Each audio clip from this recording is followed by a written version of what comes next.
Pickup truck buyers, beware. Toyota has finally dropped the ball. The Toyota Tundra, which was once revered as one of the most reliable and borderline indestructible vehicles on the planet, is now but a shadow of its former self. Quality control issues, powertrain problems, and many more of Toyota's wrongdoings have resulted in the once adored pickup truck's sudden loss of popularity. So get ready to witness the unimaginable as we look at 5 surprising reasons why the Toyota Tundra isn't selling. Number 5. An incredibly lackluster powertrain. Be honest with us here. You, just like us, were extremely disappointed when you heard that the current generation of the Tundra was going to be offered with a V6 option only, instead of a God-loving V8. The previous generation was adored for its exceptional reliability, coupled with the fact that it was also very smooth and linear. Sure, it wasn't the torquiest and the most powerful engine in the world, but gosh darn it if it weren't one of the most reliable. However, as of 2021, this engineering magnificence has been replaced by an engine that can only be described as peak mediocrity. The 3.4-liter twin-turbo V6. This unit produces 389 horsepower at most, making it only a few horses more powerful than the 5.7-liter V8 of the previous generation, which isn't a good start. Additionally, despite making almost 100 pound-feet of torque more, the new Tundra can pull just over 1,000 pounds more than the previous generation. Still, credit where credit is due. The V6 is much more economical than the V8, averaging some odd 20 miles per gallon compared to the previous model's 15 miles per gallon. But since the engine is considerably more complex than the 5.7, having 2 turbochargers and all, we would have expected quite a bit more benefits from it, such as the case with Ford's 3.5-liter V6. But that just isn't the case. All these problems would be much easier to swallow if not for the next entry on our list though. Number 4. Recalls are a usual occurrence. Oh look, a complex powertrain isn't as reliable as a simple one.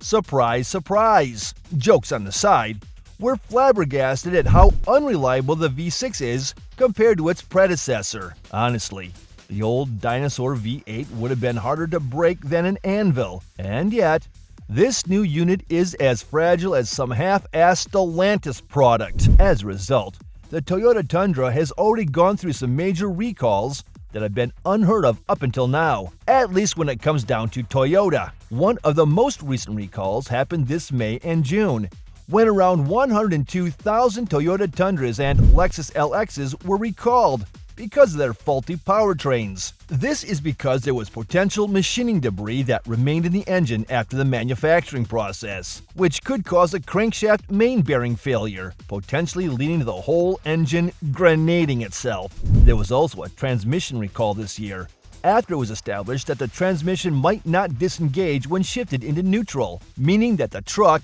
even though you shifted it into neutral, could continue rolling forward, leading to a potentially fatal accident. Around 280,000 vehicles were recalled, which is unbelievable for such an established brand like Toyota. And to make matters worse, there were also other complaints from customers, such as the coolant leaking out, four-wheel drive misbehaving, and even malfunctioning altogether, and many other more minor issues that, when combined, signify a very drastic drop of quality for Toyota. Now, we wouldn't be surprised if the company in question was Stellantis, as their quality control keeps getting worse and worse by the day. However, this is Toyota we're talking about. They should be built to a mythical standard, and a Toyota should never be put next to Stellantis or GM when talking about quality. No matter the reason, we're thoroughly disappointed. Number 3.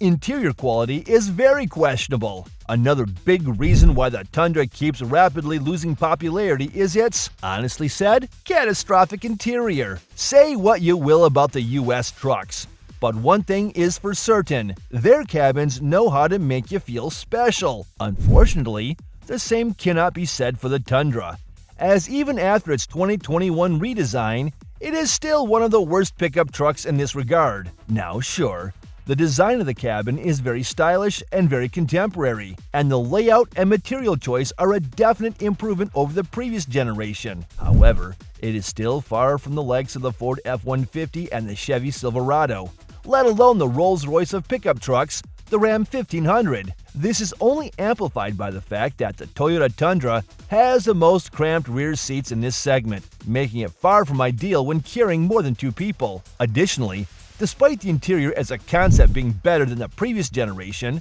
the execution of it is far more lacking than before, courtesy of horrible quality control. As a result, panel gaps are a given, features that keep malfunctioning shouldn't surprise you, and interior rattles have been noted by many buyers, much unlike the previous generation. Now, does this mean that all Tundras are horrible? No! But buying one is a pig and a poke experience, as you won't be certain of your build quality until you've purchased your vehicle. And for a full-size pickup truck, this is simply unacceptable. Number 2. One of the least capable trucks in its segment. We must be real here. Capability was never Tundra's strong suit. Dependability was. However, with Toyota's uncompromised reliability being thrown out of the window, we must now match it more closely with its direct peers when it comes down to towing, payload, and performance. And oh boy, are we in for a disappointment. The Toyota Tundra is, bar none, amongst the least capable pickup trucks overall, with very little merit over its US counterparts. First, let's talk about towing capacity. The Tundra is the second worst in this regard, being only ever so slightly better than the recently revised Ram 1500. However, trucks offer countless other benefits over the Tundra, such as much better performance, a more modern and smoother power plant, better off-road capabilities, and a considerably comfier ride. Speaking of performance, all trucks but the Silverado offer a better choice of powertrains, with better power and torque figures, all while being either more fuel efficient or at least equally so. Again, most of these issues stem from the powertrain. Why did Toyota even indulge making a twin-turbo V6 that is questionable in terms of reliability and quality if they weren't going to directly attack the performance and towing figures of the American pickup trucks? Truly baffling. Additionally, the bed sizes of the Tundra are also very lackluster, with the standard crew cab bed being by far the shortest in its class. Other options are more comparable to its competitors. However, since most of us will be buying a regular crew cab, we're sad to see this option being the most fumbled one. But still, we'd be willing to make some compromises because the Tundra was always a tad underpriced compared to its rivals. However, for those of you that were expecting this to be true, we've got some bad news for you. Number 1. The worst value for money in the segment. Oh boy, how the turntables have turned. The once affordable Toyota Tundra has turned into a truly vile value proposition, as its base model now starts from around $42,000. Yes, you heard us right. $42,000, making it more expensive than any other full-size pickup truck on the market, save for the Ram 1500. And no, this isn't the price for the crew cab version of the Tundra. This is an extended cab, meaning that you're going to put in way more money if you want to get a decently spec'd out Tundra. As a result, it makes absolutely no sense to go for the Tundra over any of its rivals, as they all offer considerably more of everything for not just the same amount of money, but noticeably less than the Japanese pickup truck. And you know what's even richer? The fact that the TRD Pro, which used to be the fan favorite version of the Tundra, now costs upward of $74,000. That's F-150 Raptor territory, for God's sake. And the TRD Pro isn't even the most expensive version of the Tundra. No, no, no. That title goes to the Tundra Capstone, which costs almost $81,000, and when fully spec'd out, can cost $85,000. As a result, we cannot even remotely recommend the Tundra over its rivals, as they beat it out both on the lower end of the spectrum as well as the higher end. Heck, we'd even argue that the outgoing Nissan Titan makes more sense than the Tundra, As for $47,000, you'll be getting a 400 horsepower V8 under the hood, a crew cab, and an actually decent interior, and not some baseline rattlefest that's going to welcome you in the lower-end models of the Tundra. Toyota seriously dropped the ball with the Tundra, and if they continue to go this path, we're certain that we'll have to say a premature bye-bye to the legendary pickup.